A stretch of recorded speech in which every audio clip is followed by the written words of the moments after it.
Ladies and gentlemen, if there's a day Ndindi Nyoro will live to regret in his entire political life, then it is today, the 10th day of February 2024. Ndindi Nyoro will never forget this day. And I'm going to explain to you guys why he will regret this particular day.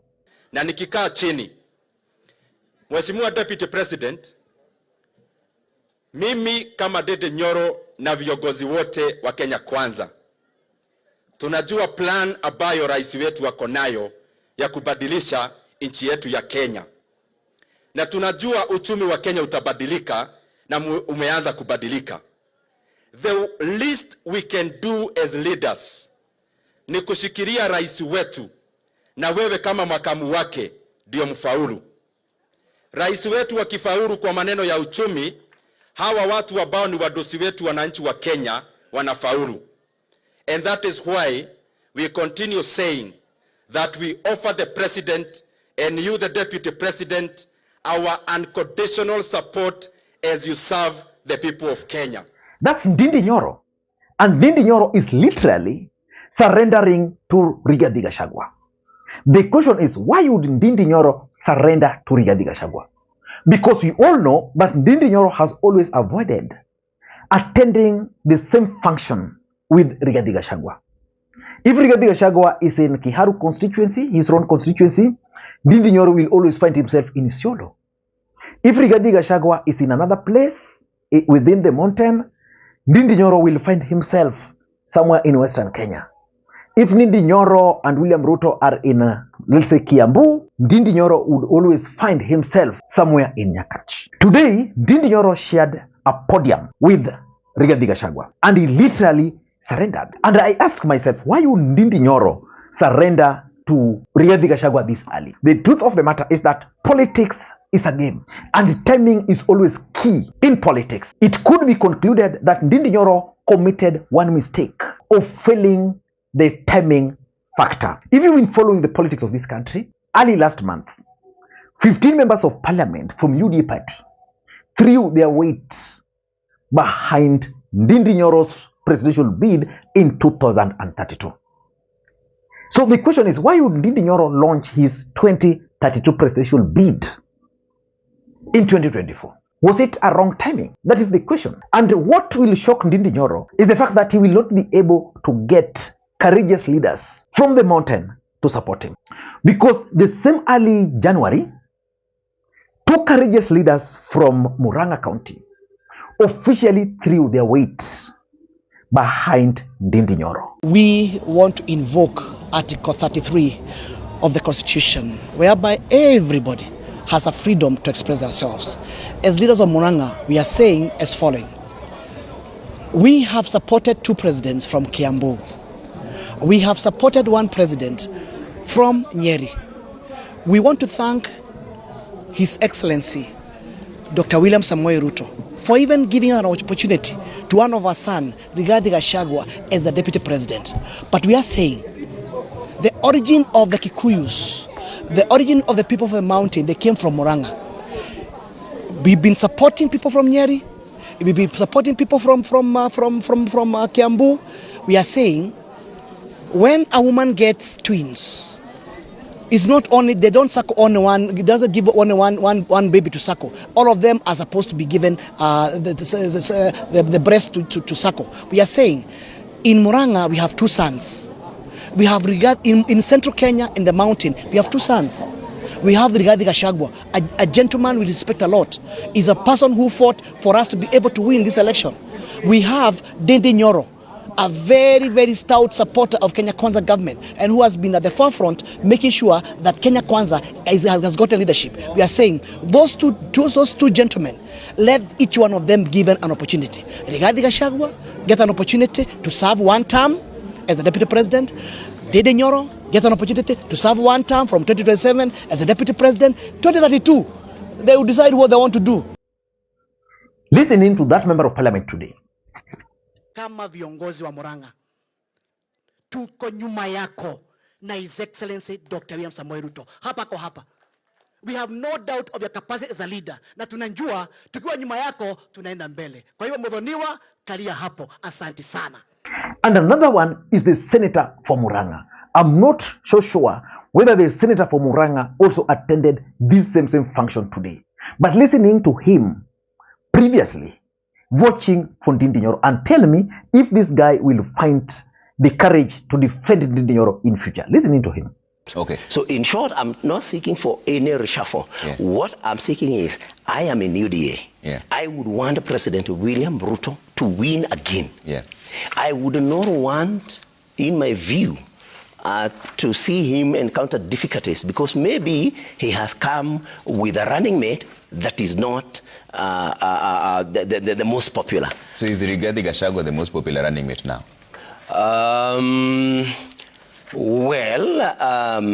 Let me say, not say yes or no, but I think with their challenges. Because you were explicit over the weekend. Yes. You named Honorable Ndindi Nyoro, yes, Kiharu member of parliament, yes, as the most preferred. I think he could be more popular. Why? We are on the ground. We listen to people. We hear what people think about each one of us. I'm also told about my challenges. And Trevor, leadership is about people. So the truth of the matter is that Ndindi Nyoro had strategized, and Ndindi Nyoro had started winning the support of UDA leaders across the country, and they had started penetrating Mount Kenya. But Rigathi Gachagua is not a pushover. Rigathi Gachagua watched Ndindi Nyoro make moves. Then Rigathi Gachagua responded ruthlessly to Ndindi Nyoro. And that's why Ndindi Nyoro today surrendered. So in this video, I want to explain to you guys how Rigathi Gachagua managed to tame and kick or force Ndindi Nyoro out of Mount Kenya politics. But before you do that, for those who are watching this channel for the first time, please take a second or two, click that subscribe button so that next time we produce a video like this, YouTube will automatically notify you. And to the subscribers, I want to continue thanking you guys for your continued support. Because without that support, this channel cannot be where it is. Ladies and gentlemen, without any further ado, allow me to dive in. But before I dive in, a friend of mine is selling a prime plot, and he has asked me to see if one of you might be interested in that plot. The land is actually in around Mwiki Kagundo Road, and it's good for real estate. It has perimeter wall already, and it's actually touching the tarmac, which makes it perfect for real estate. The entire parcel is 27 acres, and each acre goes for 19.5 million. It's prime, and it actually borders the Northlands. So you know when you talk of Northlands, so you can contact him through that number if you are interested in the land. You can broker it, or you can also just purchase it if you are interested. Ladies and gentlemen, let us dive in. How did Rigathi Gachagua manage to tame Ndindi Nyoro? Let me take you back a bit. For those who've been following this channel, there is a point immediately after the election. I opined that William Ruto was very strategic on the way he made his appointments. He wanted to checkmate Mount Kenya leaders. So William Ruto ended up appointing Kimani Ichung'wah as the majority leader in the National Assembly. The motive behind that was to make Kimani Ichung'wah appear as if he is the senior most political leader from Mount Kenya, which means Kimani Ichung'wah, wherever he is, also believes he can become the next president of the Republic of Kenya. Then William Ruto appointed Professor Kithure Kindiki as the Cabinet Secretary for Interior. That's one of the most powerful cabinet secretaries in the Republic of Kenya. Basically the third in quotes after Ruto and Gachagua in command. Remember, Kindiki had promised Kenyans that he was not going to pick or to take any appointment, but strategically William Ruto appointed him to that position. Remember, majority of Mount Kenya leaders wanted Professor Kithure Kindiki as William Ruto's running mate, and you all know how it ended. Then William Ruto then went and appointed Moses Kuria also as a cabinet secretary. Moses Kuria is also positioning himself to succeed William Samoei Arap Ruto, and of course the appointment of Ndindi Nyoro as the chair of the budget committee. For those who remember, I explained that William Ruto appointed Ndindi Nyoro as the chair of the budget committee because a chair of the budget committee is a very powerful person amongst members of parliament. In fact, the reason why most members of parliament are currently leaning towards Ndindi Nyoro is because he's the chair of the budget committee. So if a member of parliament wants a project in his constituency, he will go Ndindi Nyoro, they'll agree, Ndindi Nyoro can put it in the budget. And that's one of the committees where members of parliament make real money. So all these leaders from Mount Kenya were appointed to those powerful positions to checkmate each other. So when Ndindi Nyoro came out and started campaigning for 2032, Ndindi was campaigning, most Kenyans thought that he was going to outsmart Rigathi Gachagua. At some point, I also personally believed that he was going to outsmart Rigathi Gachagua because Ndindi Nyoro was emerging as a national leader as opposed to Rigathi Gachagua, who was coming out as a Kikuyu leader.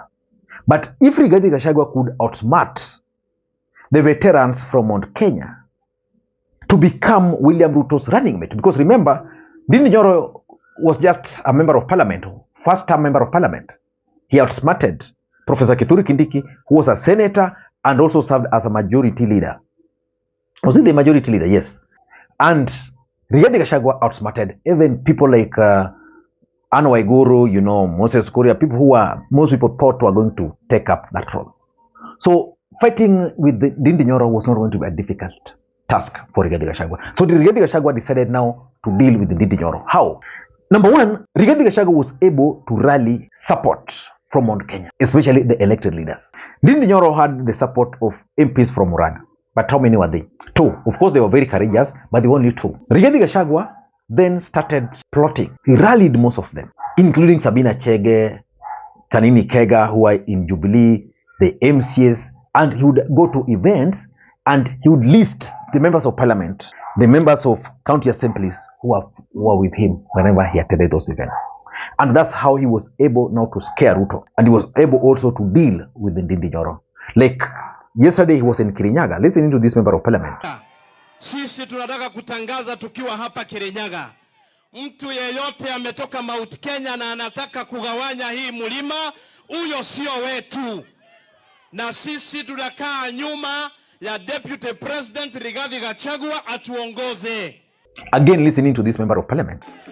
Na Your Excellency, nataka kukuambia hivi, kwa sababu watu wanatamani viti sana. Lakini mimi I want to advise them ya kwamba kama unataka kiti ile iko juu yako, lazima upe heshima ule mtu amekalia hiyo kiti, ili ile wakati utakuja kukalia hiyo kiti ikuwe na heshima yake na ikuwe na ile nguvu ambayo imefika. Rigathi Gachagua's second strategy was to blackmail William Ruto. The truth of the matter is that William Ruto was Uhuru Kenyatta's deputy president for 10 years. After the first term, William Ruto was re-elected with Uhuru Kenyatta, but there was the handshake. Then William Ruto started charting his own political path. He started fighting Uhuru Kenyatta. And the truth is, the results are evident. Rigathi Gachagua started blackmailing William Ruto using that. So he would go to events, remind William Ruto of the value of Mount Kenya. He would actually remind Ruto about, Rigathi Gachagua is someone who studied literature. So he's very sharp, he's very bright when it comes to delivering of his messages. He might deliver it in a way that you don't understand, but very powerful. Listening to Rigathi Gachagua. Sisi tunasimama na William Ruto kama region hii. Tumekubaliana? Na mimi niseme nikiwa hapa, ningetaka kuuliza viongozi wetu wale wamechaguliwa, hasa vijana, waelewe mambo ya siasa ya Mlima Kenya, ya kwamba sisi tunaongeaga lugha moja kutoka Meru, Embu, Tharaka Nithi, Nyeri, Laikipia, Nakuru, Murang'a, Kiambu, Kirinyaga. Kweli ama uongo? Kuna mtu unataka tukawanyishe? Hatutaki mtu yeyote kujaribu kugawanya Mlima Kenya kwa misingi ya kikaunti. Ati wewe ni wa Kiambu, wewe ni wa Meru, hiyo maneno sisi hatutaki. Katika Mlima Kenya, we are all united behind President William Samoei. Number 3, the fear of Uhuru Kenyatta. The truth of the matter is that Uhuru Kenyatta had started regaining the ground in Mount Kenya. And the fact that Kenya Kwanza was kind of divided, Moses Kuria pulling this side, Rigathi Gachagua pulling this side, Ndindi Nyoro pulling this side, was actually working against William Ruto. Because at some point I believed that William Ruto was the face or the man behind all these schemes. But it was working against him because Uhuru was really gaining ground. So for them to deal with Uhuru Kenyatta, they needed a united force. So you can't convince me that Ruto did not call Rigathi Gachagua, Ndindi Nyoro, to de-escalate his political activities against Rigathi Gachagua, just because of the fear that they were losing Mount Kenya, or because Uhuru Kenyatta was regaining. And lastly, Rigathi Gachagua took advantage of the fact that Ndindi Nyoro committed one mistake: the art of timing. You know, if you want to campaign for 2032, but still we are in 2024, William Ruto is even yet to be re-elected. Then Rigathi Gachagua started playing that card. That why don't you guys allow us first to re-elect Ruto? Formation of this republic. Na mimi siwezi toka hapo. Those who want to succeed the President William Ruto, muendelee. Sisi, we want him to succeed. Those who want to succeed him, mutukubalie, we allow him to succeed, then you can succeed him. Siko namna hiyo. So we must allow him to succeed. Na mimi nauliza sasa, nyinyi vijana, William Ruto amechaguliwa juzi, mwaka moja. He has 9 years to go. You are talking about succeeding him. Munataka kurithi munataka kugawa mzee akiwa hai. Surely you people, what is you young people, what is the problem? President has just been elected. Si ni mwaka moja. Ati watu naanza kusema ati ni mimi ati huyu ndio atasucceed year 2032. Kwanza, it is disrespectful to the president. Hiyo ni kukosa heshima kwa kiongozi. Sasa kiongozi amechaguliwa tu just last year. Ako hapa ndio ana settle down kupanga kazi. Wewe unaanza kusema ati mimi in 9 years nitarithi. Nani anakuambia utakuwa uhai? How do you know? 9 years is a very long time. Number 2, it is also being very insensitive to the people of Kenya. The people of Kenya today do not want to hear about positions and elections. Wanataka kusikia barabara itatengenezwa siku gani, stima itaunganishwa lini, si ndio? Tutapata maji lini? That is the conversation. I want to ask our leaders, please, especially in Kenya Kwanza, please, let's focus. Tumsaidie president, succeed. And if you have ambition and you want to succeed him, which is okay, and it is fair, and there's no problem, simungoje kwanza achaguliwe tena 2027, then akichachaguliwa mwanze kupanga vile mnaweza rithi. But for now, surely, it's being very rude to the people of Kenya. Then you can go ahead. Of course, if you guys want to succeed me in Mount Kenya, you can go ahead. I don't care. But first of all, let Ruto succeed. And because 2027 is the next election, 2032 is way beyond. He made sense to most people. And I think that's also what confused William Ruto. And lastly, Mount Kenya unity. Rigathi Gachagua then stuck on Mount Kenya unity. Remember, Mount Kenya is there was this story that Mount Kenya was divided, that Meru, blah, blah, Kalonzo Musyoka factor coming in. Then now you come to the Kikuyu nation, you want to divide it based on Murang'a, because Ndindi Nyoro and the team were using that Murang'a card, you know, that Nyeri has always had the presidency, then Kiambu has always produced.